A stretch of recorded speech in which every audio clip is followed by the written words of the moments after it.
I tried to write the film from the heart, and the movie seems to be experienced by people in their hearts.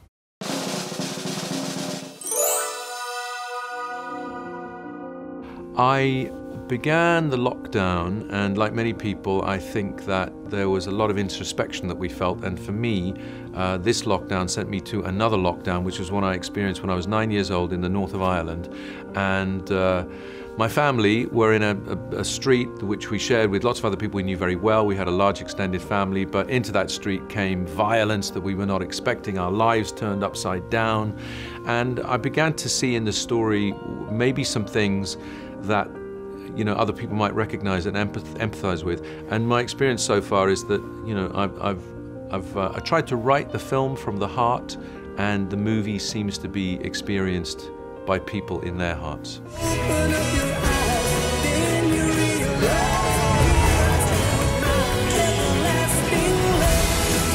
We're living in a civil war. What do you want? I want my family with me. I want you. I tried to strike a balance so that in this film it wasn't a constant navel-gazing exercise in sort of personal therapy for me. People could understand a little bit the Belfast sense of humor. This particular place uses humor to deal as a coping mechanism, a survival mechanism with lots of life's more difficult things. And we have to deal with loss through our lives, sometimes loss of an identity in this story, or loss of family, loss of home, sometimes loss of loved ones, the ways in which we can cope with that. And in Belfast, I found it was through humor, it was through music, it was through dancing, it was through the community. So I hoped that we could include as much of that as other people in other cultures might recognize, so that it could be meaningful. I've noticed when people watch the film, especially in groups in cinemas, which I'm thrilled to be part of, in the new world of coming back into the cinema, they lean forward when there are family issues. In all our lives, if we're lucky enough to have been in families, and they're lucky enough for them to have been sort of functioning, and all families are complex, but when they work, they often have to deal with difficult decisions about whether to move away, what their lives are going to be like, what it's going to be like for their children, whether there are big decisions to make. And I think people really lean into those, and I wanted to sort of explore and try and understand in my own background why my parents came to certain decisions, about why they felt they had to consider moving away from a place that we loved so much and where we were so happy. But violence came, and it came with intimidation and with all sorts of other elements to it that made life as uncertain and as unsettled as we've all been finding the pandemic period, where we don't know what's ahead of us. And it means that family decisions are very loaded, and also life and fun times are very precious as well. So the film, I think, tries to understand that as well. And how do we find the ways to kind of breathe through it, or even, dare I say it, find some way to kind of enjoy ourselves. The black and white came about through this sort of curious idea. People say it's all there in black and white, as if that's an additional level of authenticity. You see it in black and white, it's more real than it was, even though that's not how we see the world.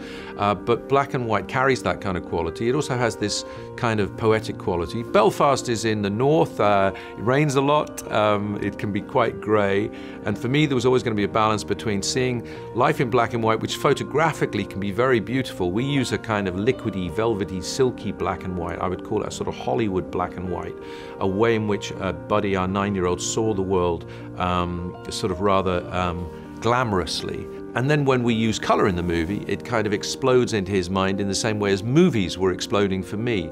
The film, as much as anything, is the story of a love affair with film, a love affair with going to the movies. Westerns were a huge, American movies basically were a huge influence on me when I was a child, and Westerns particularly, because there was a sort of world in which there was a moral universe. There was a good guy, there was a bad guy. The bad guy would be defeated by the good guy would get the girl. Along the way, characters always seemed to be Ma and Pa. They were mythic figures, and somehow to give them this single name somehow embodied security and strength. There's a scene in the movie when Buddy's dad, or Pa, goes to the back door to meet the bad guy who's coming to sort of extort money, as he might try to. And we see Buddy's view of him. He's from behind. It's like a big back. It looks like the poster for Unforgiven, that Clint Eastwood movie where the character is hunched over. He's got a gun behind him. There's a huge lowering sky behind.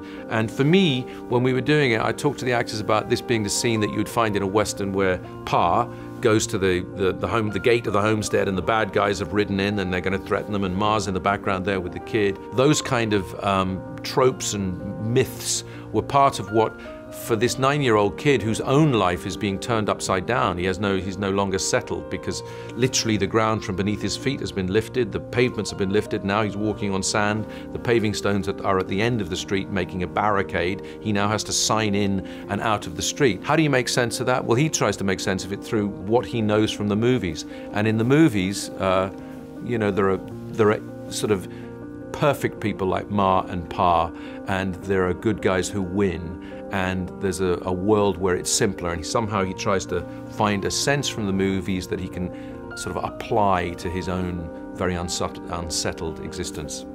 Are we gonna have to leave Belfast? We'll fight this together. This is it? This is what? This is war. The real thrill is getting an audience.